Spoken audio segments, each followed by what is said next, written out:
असतं. पाणी पाणी पाण्यामध्ये मासा राहतो.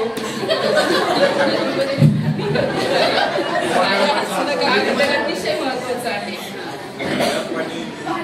पाणी नदीमध्ये पाणी असतं, विहिरीमध्ये पाणी असतं. पाणी पाणी पाणी पाणी माणसाला दररोज पाणी लागतं.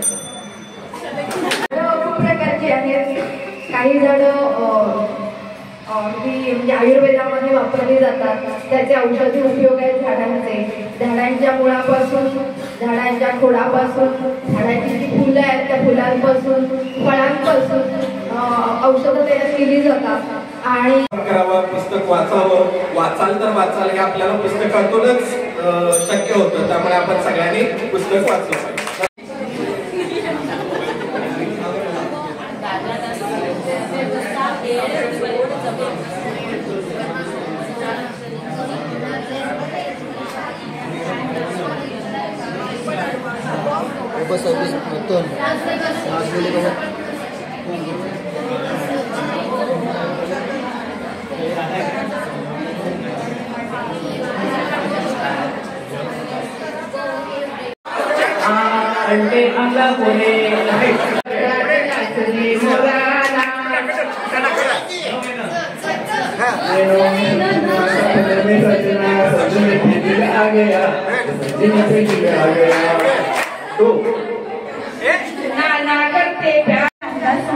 श्लोक ऐकलेलाच आहे. तर आता मी स्त्रीच्या वतीने हे श्लोक सांगत आहे.